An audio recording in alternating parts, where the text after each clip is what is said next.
Okay, can we start? Okay, good morning, Carlin. Good morning. How are you? Good in yourself. Okay, so we have a couple of questions from Egypt, okay, to bother you with. No problem. Okay, can you start by introducing to yourself? Okay, I'm Kalen Deiter from the SA Breeders Association. The Boer Goat Association, Yes. okay? And you're a judge from the Boer Goat Association. Okay, so we want to start and ask about, we heard that there is 3 classifications. That there is a stud goat, a flock, and a cull. Okay, so we want to know the difference between these 3 classifications, please. 100%. In the South African Boer Goat Society, we have a handbook that determines how you judge a Boer goat. So what we will do is we'll have a look at the Boer goat starting from the head. We'll check the teeth. We'll make sure that the teeth are biting on each other, not an overbite or not an underbite. We then move to the nose and the head. We make sure that we want a nice Roman nose, so a rounded nose. We don't want a flat nose. We want a rounded nose. Then we move to the horns. We make sure the horns are correctly spaced, as well as move in the same shape as the head. Then we'll move to the ears, make sure that the ears are nice and big and they're not folded. Then we'll move to the neck. The neck must be nice and fleshy, showing these lines on the neck.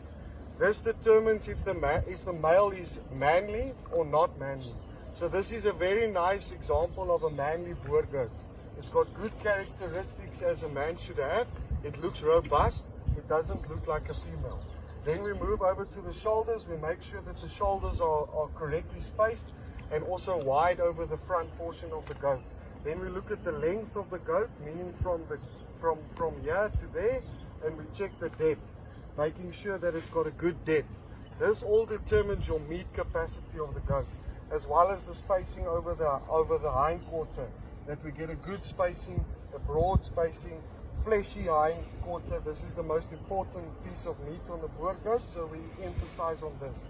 With a male, we check that the testicles are the right size and well placed. We also check the teats, the spina, so that they are correctly spaced in order to meet the characteristics of a stud goat.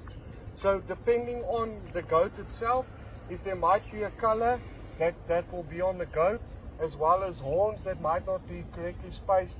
The mouth might have an oval underbite. We might have a spear problem. We might have a small characteristic on this goat that is not 100% correct. We will then downgrade it to a flock animal, which is also 100% correct to breed with.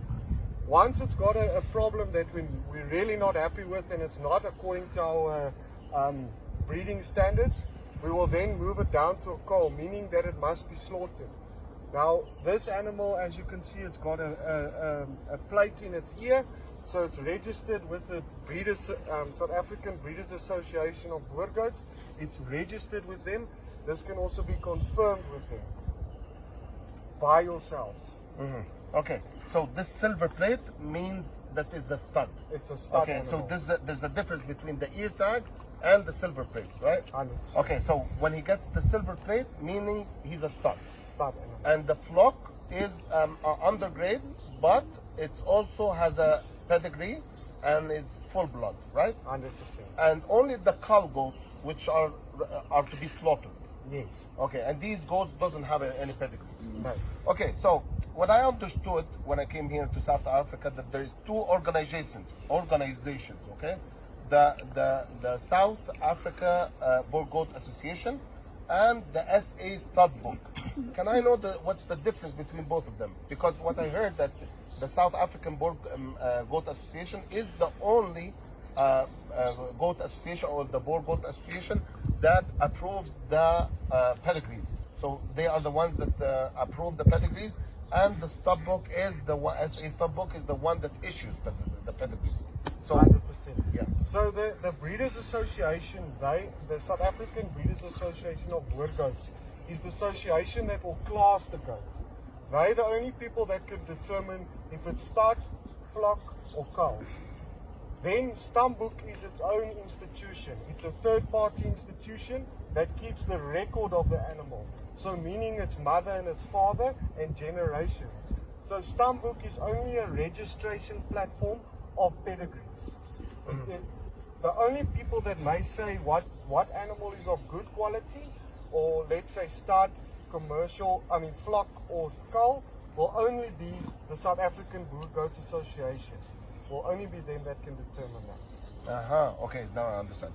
Okay, so there's a question that is bothering us a lot. Okay, in Egypt, we want to know what is the difference between full blood and purebred Boer goats. Okay, because we hear a lot and we've seen in pedigrees that is written full blood and sometimes purebred.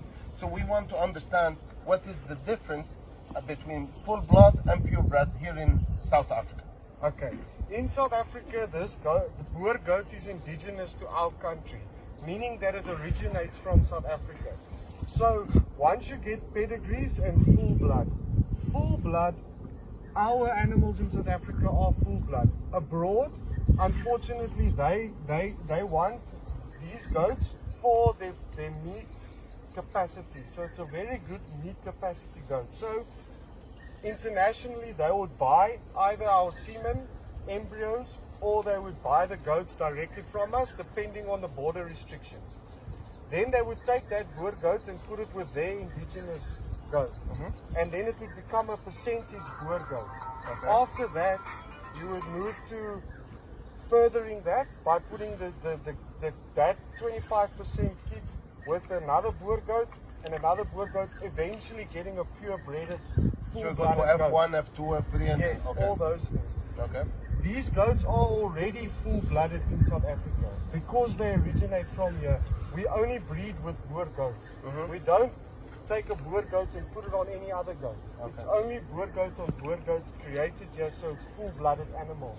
And hence, stud book does not put it on the pedigree because it is a full-blooded animal. It's not necessary in our country to track T1, T2, T3, T4 because Okay. we start already with a full-blooded animal. Okay. Okay, so literally what you're saying is that full blood is exactly purebred. Okay, Yes. so, and that's why you don't mention it here, and you don't say if it's full blood or purebred in the pedigree. 100%. Okay, so I want to tell you something that I personally saw it, and I was very surprised that the pedigrees here are not stamped. I've seen all over the world that they are stamped. So I just want to make sure that these pedigrees are correct. And is there any possibility that we can check that these pedigrees are right or wrong? I want everything to be clear for all Egyptians that if these pedigrees are right or wrong. So, Okay, so Stambuk is a registration platform for your goats. It's a third-party institution. So it has nothing to do with the farmer himself. So he can't manipulate or do anything with that because it's a third-party institution. So once you buy the Boer goat, you have the right to contact Stambuk yourself and refer back to the tag number. They'll give you the full pedigree of the goat. So I understand in some countries they might want a stamp in order to validate that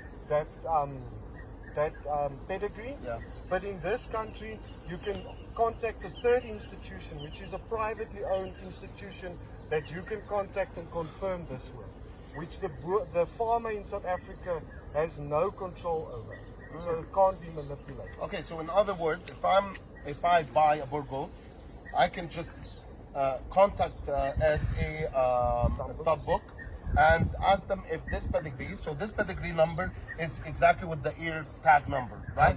100%. Okay, so I just send them the ear tag number, which is written on the pedigree, and ask them if this pedigree is right or wrong. Yes. Okay, perfect. So there's something also I want to ask you. I've seen pedigrees that are full pedigrees and some are half pedigrees. So let's say a pedigree that has all the father's pedigree and the mother's pedigree is only the name of the mother. So is this correct? And if this also a full blood pedigree, or why is it like this? Or is it normal? And is it a bad quality, or it can be a good quality? What is your explanation to this pedigree that is half pedigree? Okay, so in South Africa, there's farmers in our country that's breeding with thousands to 2,000 goats and on a regular basis. So it starts becoming very difficult as a commercial farmer or a stud farmer to register every single animal because it just becomes enormous amount of work. So what they do is we register the mother, I mean, the fathers, all the fathers can be tracked all the way down to its great-great-grandfather. The mothers is only the mother, which gives you an indication from what mother it comes from. It's all full-blooded animals, so it will stay a full-blooded animal. In 2023, we have stipulated from the SA Boer Goat Society that you will have to register your females by the end of 2023. But at this stage, it's still acceptable, it's 100% correct, and you can have freedom in your heart to buy it. Okay, that's great. I heard that only 10% of the breeders are registered at the stud book. Is that correct? Yes, this is because most of our farmers in South Africa are in rural, far out places. They don't have the capacity, the older generation farmers, they don't have the capacity to register these things and keep record of it. However, we have, like I said, we have implemented that this must be done by 2023. So everyone will be registered, and you will have full pedigrees then. Yes. Okay, correct. There's something I want to understand very well, because I think it can be a very good advantage. I heard that here Boer goats can breed all year long. So is that correct? Because we always have the hassle, and we always hear abroad, and sometimes in Egypt as well, that there is the rams don't breed in the certain season. So I think it would be a very good advantage having Boer goats that breed all season, all year long. So is this correct here in South Africa? Yes, there's one or two ways that you can do it. Naturally, we'll keep the Boer goats in a very good condition, thus stimulating his hormones to breed. The second way we do it is an artificial way, which means we put we call it a sponge in the female, and over 14 days we remove the sponge, and this, by doing this, we manipulate her hormones so that she goes on leave. So like Gerard and their Boer goat stud, they do this technique. It helps with time saving, also obviously producing more production over a shorter period of time. Also controlling when the lambs are coming and when they're not coming.